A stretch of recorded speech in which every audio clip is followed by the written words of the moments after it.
Ever woken up feeling like something inside you was gone? Not a thing, something alive, something that used to whisper when the world went quiet. In the mountains of Akita, where the cold silences even your bones, hunters are vanishing, or worse, coming back without ears. No signs of a struggle, just holes where hearing used to be, and a smile carved into their faces with a knife. They say sound is what draws it.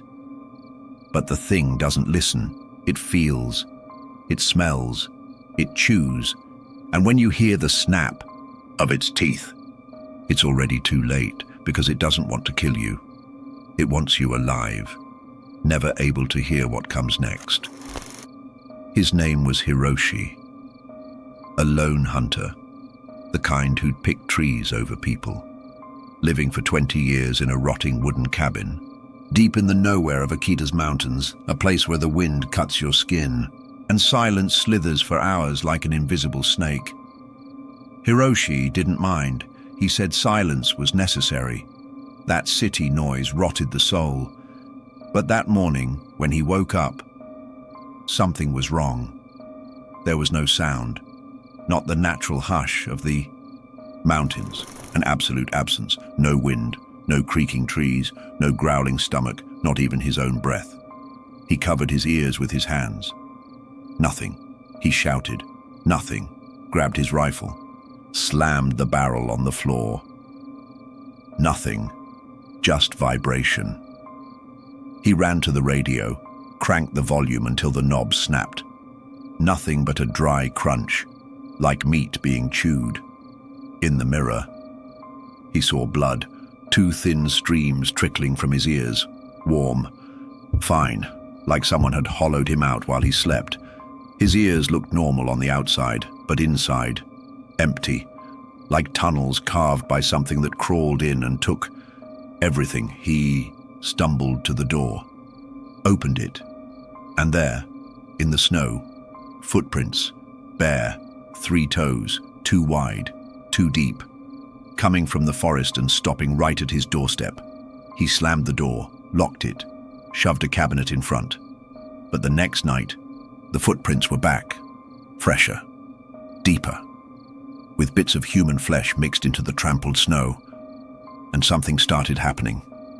Every time Hiroshi slept, he woke up hearing less. 1 sound gone each day. First the wind's whistle, then the floorboards creak, then his own heartbeat, until only 1 sound remained. The sound of teeth, scraping, snapping, like they were chewing dry wood. The worst part, it came from inside his head, like something had moved in with him, living there. He tried to escape, ran through the woods, rifle slung on his back, tripping in deep snow. But the forest was dead. No sound, no echo. With every step, he saw more footprints, climbing trees, dropping from the sky, rising from the ground. Then he saw it, a figure, far off between the trees, tall, thin, head too big, ears dangling like necklaces, dripping. It didn't move, didn't blink, just smiled. And then Hiroshi felt it. Something in his head started to vibrate, like jaws chewing his memories, chewing his sounds, chewing his identity. He fell, and the moment his face hit the snow, he heard 1 last sound, not a scream, not a storm, just a wet whisper in an ancient accent saying, "Lend me just 1 more, just 1 more ear." And then the sound was gone. Hiroshi's body was found 2 days later, kneeling in the middle of the forest, hands pressed over his ears. But there were no ears. The skin around them was smooth, like they'd never existed. No trace of blood, just an expression of relief or madness. The strangest part, his eyes were open, glassy, but with dried, frozen tears, as if he'd wept hearing something no human should ever hear, and then heard nothing ever again.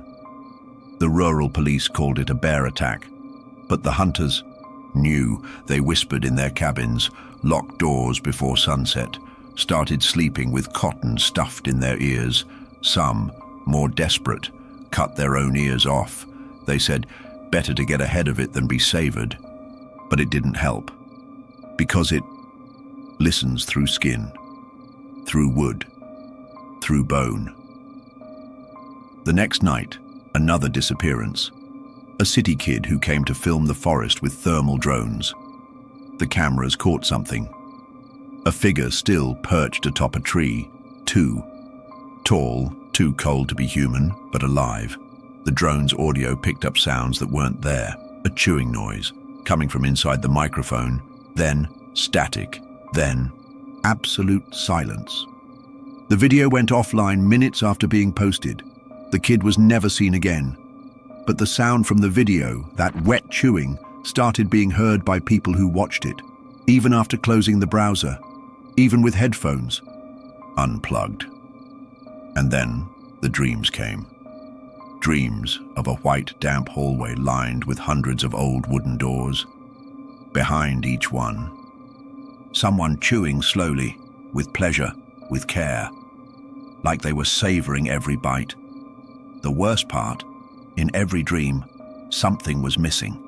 Your hearing, your echo, your breath, the sound of your own voice, like your brain was being eaten from the inside. Some victims woke up bleeding, others never woke up at all, and those who did couldn't hear anymore. But they listened, because it slips in through your ears, and once it's inside, it whispers. Not words, sounds. The drag of a bare foot on a wooden floor, the bite into raw flesh, the kai, snap of an ear crushed between teeth, and a question, always the same, can you hear me now?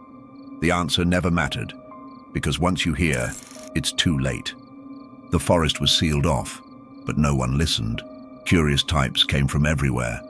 YouTubers, explorers, legend hunters, drawn not by bravery, but by a sound that spread online like a virus, a 2-second audio file, no name, no source. Wet sound, chewing, cartilage cracking, torn apart slowly. Those who listened reported the same things. First a hum, then a total loss of high-pitched sounds. Finally, a man constant, deep in the back of their hearing, chewing. In Akita's hospital, a patient was restrained. She tried to cut her own head open to get him out, but she couldn't hear the nurse's screams or the scalpel hitting the floor. In her chart, scrawled in her own blood, he's inside the wall of sound. He eats what you don't know you heard. Meanwhile, in the forest, the snow was melting, even in sub-zero temperatures, like something warm was crawling beneath the earth.